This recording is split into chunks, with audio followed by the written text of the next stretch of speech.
Hey everybody, it is Miss Sandlin, and I'm trying my best not to have technical difficulties this morning, but here we are. Crazy hair, don't care, but still reading Percy Jackson and the Titan's Curse.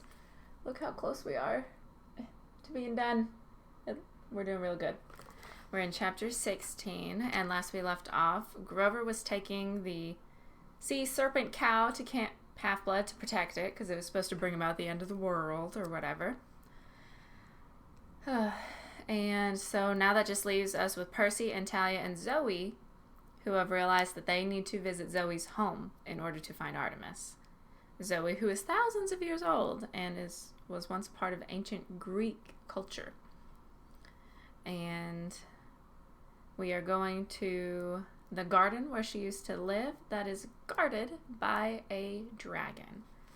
So that's where we'll start. All right. If it hadn't been for the enormous dragon, the garden would have been the most beautiful place I'd ever seen. The grass shimmered with silvery evening light, and the flowers were such brilliant colors they almost glowed in the dark.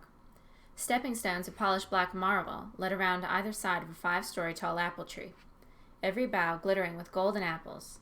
And I don't mean yellow golden, like in the grocery store. I mean real gold apples. I can't describe why they were so appealing, but as soon as I smelled their fragrance, I knew that one bite would be the most delicious thing I'd ever tasted. The apples of immortality, Talia said. It's Hera's wedding gift from Zeus. I wanted to step right up and pluck one, except for the dragon coiled around the base of the tree. Now, I don't know what you think of when I say dragon. Whatever it is not scary enough. The serpent's body was as thick as a booster rocket, glinting with coppery scales. He had more heads than I could count, as if 100 deadly pythons had been fused together. He appeared to be asleep. The heads lay curled in a big spaghetti-like mound on the grass, all the eyes closed. Then the shadows in front of us began to move. There was a beautiful, eerie singing, like voices from the bottom of a well. I reached for Riptide, but Zoe stopped my hand. 4 figures shimmered into existence. 4 young women, who looked very much like Zoe. They all wore white Greek chitons. Those pretty Greek robes that you see in old pictures. Their skin was like caramel. Silky black hair tumbled loose around their shoulders. It was strange, but I never realized how beautiful Zoe was until I saw her siblings, the Hesperides. They looked just like Zoe. Gorgeous and probably very dangerous. "Sisters," Zoe said. "We do not see any sister," one of the girls said coldly. "We see 2 half-bloods and a hunter, all of whom shall soon die." "You've got it wrong," I stepped forward. "Nobody's going to die." The girls studied me. They had eyes like volcanic rock, glassy and completely black. "Perseus Jackson," one of them said. "Yes," mused another. "I do not see why he is a threat." "Who said I was a threat?" The first Hesperid glanced behind her, toward the top of the mountain. "They fear thee. They are unhappy that this one has not yet killed thee." And she pointed at Talia. "Tempting sometimes," Talia admitted, "but no thanks. He's my friend." "There are no friends here, daughter of Zeus," the girl said. "Only enemies. Go back." "Not without Annabeth," Talia said. "And Artemis," Zoe said. "We must approach the mountain." "You know he will kill thee," the girl said. "You are no match for him." "Artemis must be freed," Zoe insisted. "Let us pass." The girl shook her head. "You have no rights here anymore. We have only to raise our voices, and Ladon will wake." "He will not hurt me," Zoe said. "No, and what about thy so-called friends?" Then Zoe did the last thing I expected. She shouted, "Ladon, wake!" And the dragon stirred, glittering like a mountain of pennies. The Hesperides yelped and scattered. The lead girl said to Zoe, "Are you mad?" "You never had any courage, sister," Zoe said. "That is thy problem." The dragon Ladon was writhing now, 100 heads whipping around, tongues flickering and tasting the air. Zoe took a step forward, her arms raised. "Zoe, don't," Talia said. "You're not a Hesperid anymore. He'll kill you." "Ladon is trained to protect the tree," Zoe said. Skirt around the edges of the garden. Go up the mountain. As long as I am a bigger threat, he should ignore thee." "Should," I said. Not exactly reassuring. "It is the only way," she said. "Even the three of us together cannot fight him." And Layden opened his mouths. The sound of 100 heads hissing at once sent a shiver down my back, and that was before his breath hit me. The smell was like acid. It made my eyes burn, my skin crawl, and my hair stand on end. I remembered the time a rat had died inside our apartment wall in New York in the middle of the summer. This stench was like that, except 100 times stronger and mixed with the smell of chewed eucalyptus. I promised myself right then I would never ask a school nurse for another cough drop. I wanted to draw my sword, but when I remembered my dream of Zoe and Hercules, and how Hercules had failed in a head-on assault, I decided to trust Zoe's judgment. Talia went left and I went right. Zoe walked straight toward the monster. "It's me, little dragon," Zoe said. "Zoe has come back." Ladon shifted forward, then back. Some of the mouths closed, and some kept hissing. Dragon confusion. Meanwhile, the Hesperides shimmered and turned into shadows. The voice of the eldest whispered, "Fool." "I used to feed thee by hand," Zoe continued, speaking in a soothing voice as she stepped toward the golden tree. "Do you still like lamb's meat?" And the dragon's eyes glinted. Talia and I were about halfway around the garden. Ahead I could see a single rocky trail leading up to the black peak of the mountain. The storm swirled above it, spinning on the summit like it was the axis for the whole world. We'd almost made it out of the meadow when something went wrong. I felt the dragon's mood shift. Maybe Zoe got too close. Maybe the dragon realized he was hungry. Whatever the reason, he lunged at Zoe. 2,000 years of training kept her alive. She dodged one set of slashing fangs and tumbled under another, weaving through the dragon's heads as she ran in our direction, gagging from the monster's horrible breath. I drew Riptide to help. "No!" Zoe panted. "Run!" And the dragon snapped at her side, and Zoe cried out. Talia uncovered Aegis, and the dragon hissed. In his moment of indecision, Zoe sprinted past us up the mountain, and we followed. The dragon didn't try to pursue. He hissed and stomped the ground, but I guess he was well trained to guard the tree. He wasn't going to be lured off, even by the tasty prospect of eating some heroes. We ran up the mountain as the Hesperides resumed their song in the shadows behind us. The music didn't sound so beautiful to me now, more like the soundtrack for a funeral. At the top of the mountain, oh Lord, this sentence is hard to read. At the top of the mountain were ruins, blocks of black granite and marble as big as houses. Broken columns, statues of bronze that looked as though they'd been half melted. "The ruins of Mount Othrys," Talia whispered in awe. "Yes," Zoe said. "It was not here before. This is bad." "What is Mount Othrys?" I asked, feeling like a fool as usual. "The mountain fortress of the Titans," Zoe said. "And the first war, Olympus and Othrys were the two rival capitals of the world. Othrys was..." She winced and held her side. "You're hurt," I said. "Let me see." "No, it is nothing. I was saying, in the first war, Othrys was blasted to pieces." "But how is it here?" And Talia looked around cautiously as we picked our way through the rubble, past blocks of marble and broken archways. "It moves in the same way that Olympus moves. It always exists on the edges of civilization, but the fact that it is here, on this mountain, is not good." "Why?" "This is Atlas's mountain," Zoe said, "where he holds..." And she froze, her voice ragged with despair. "Where he used to hold up the sky." We had reached the summit. A few yards ahead of us, gray clouds swirled in a heavy vortex, making a funnel cloud that almost touched the mountaintop, but instead rested on the shoulders of a 12-year-old girl with auburn hair and a tattered silvery dress. Artemis, her legs bound to the rock with celestial bronze chains. This is what I had seen in my dream. It hadn't been a cavern roof that Artemis was forced to hold. It was the roof of the world. "My lady!" Zoe rushed forward, but Artemis said, "Stop! It is a trap! You must leave now!" Her voice was strained, and she was drenched in sweat. I had never seen a goddess in pain before. but the weight of the sky was clearly too much for Artemis.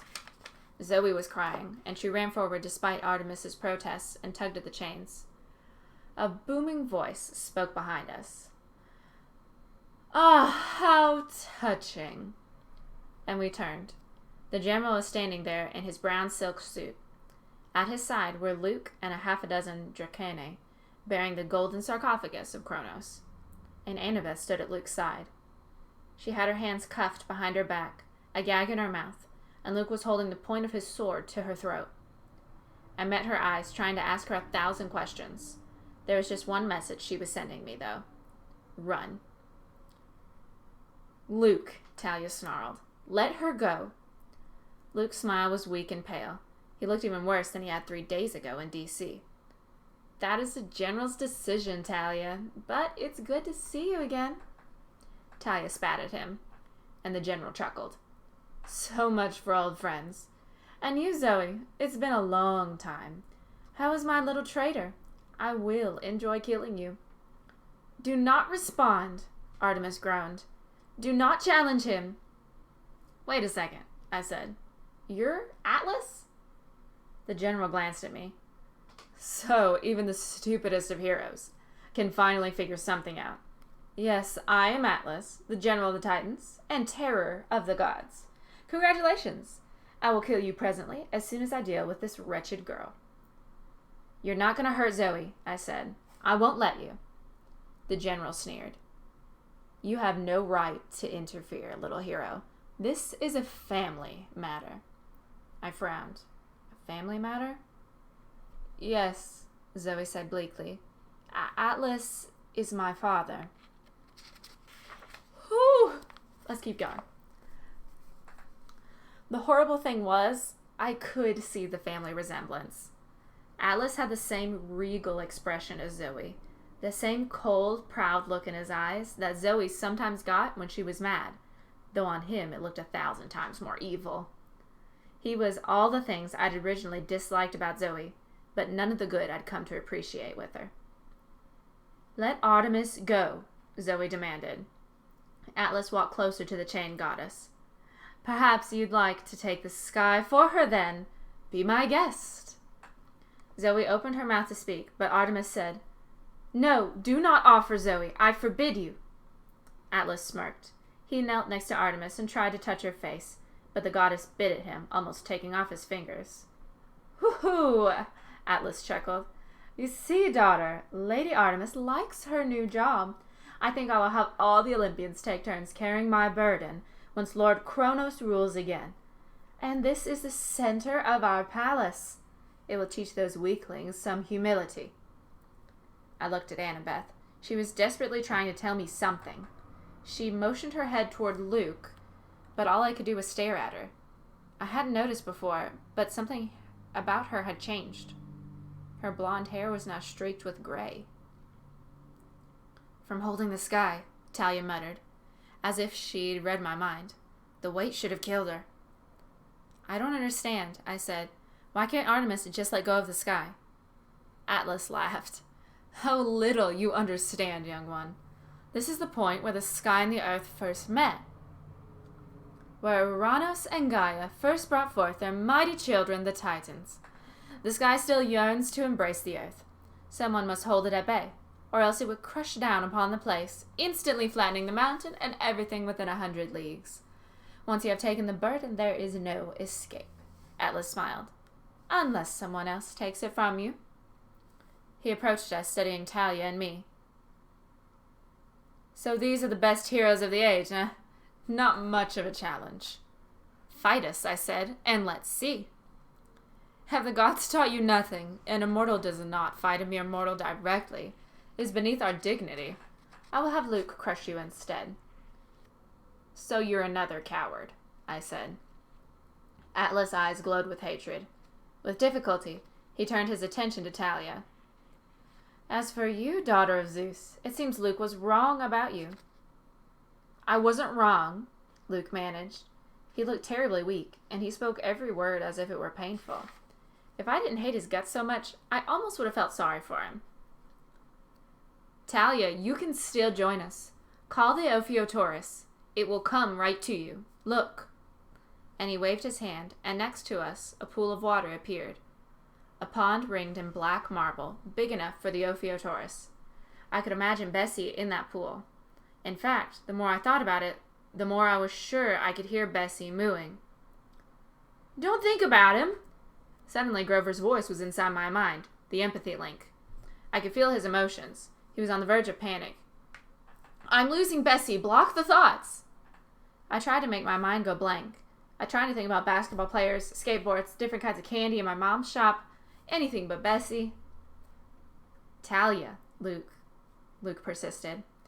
"Call the Ophiotaurus, and you'll be more powerful than the gods." "Luke," her voice was full of pain. "What happened to you? Don't you remember all those times we talked? All those times we cursed the gods? Our fathers have done nothing for us. They have no right to rule the world." Annabeth shook her head. "Free Annabeth. Let her go." "If you join me," Luke promised, "it can be like old times, the three of us together, fighting for a better world. Please, Talia, if you don't agree." His voice faltered. "It's my last chance. He will use the other way if you don't agree. Please." I don't know what he meant, but the fear in his voice sounded real enough. I believed that Luke was in danger. His life depended on Talia joining his cause. And I was afraid Talia might believe it too. "Do not, Talia," Zoe warned. "We must fight them." Luke waved his hand again, and a fire appeared. A bronze brazier, just like the one at camp. A sacrificial flame. "Talia," I said. "No." Behind Luke, the golden sarcophagus began to glow. As it did, I saw images in the mist all around us. Black marble walls rising, the ruins becoming whole, a terrible and beautiful palace rising around us, made of fear and shadow. "We will raise Mount Othrys right here," Luke promised, in a voice so strange it was hardly his. "Once more, it will be stronger and greater than Olympus. Look, Talia, we are not weak." He pointed toward the ocean, and my heart fell. Marching up the side of the mountain from the beach where the Princess Andromeda was docked was a great army. Dracanae and Lastrygonians, monsters and half-bloods, hellhounds, harpies, and other things I couldn't even name. The whole ship must have been emptied because there were hundreds, maybe more than I'd seen on board last summer. And they were marching toward us. In a few minutes, they would be here. "This is only the taste of what's to come," Luke said. "Soon we'll be ready to storm Camp Half-Blood, and after that, Olympus itself. All we need is your help." For a terrible moment, Talia hesitated. She gazed at Luke, her eyes full of pain, as if the only thing she wanted in the world was to believe him. Then she leveled her spear.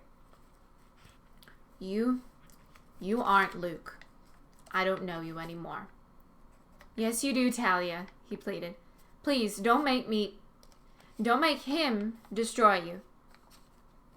There was no time. If that army got to the top of the hill, we would be overwhelmed. I met Annabeth's eyes again, and she nodded. I looked at Talia and Zoe, and I decided it wouldn't be the worst thing in the world to die fighting with friends like this. "Now," I said, and together we charged. Whew.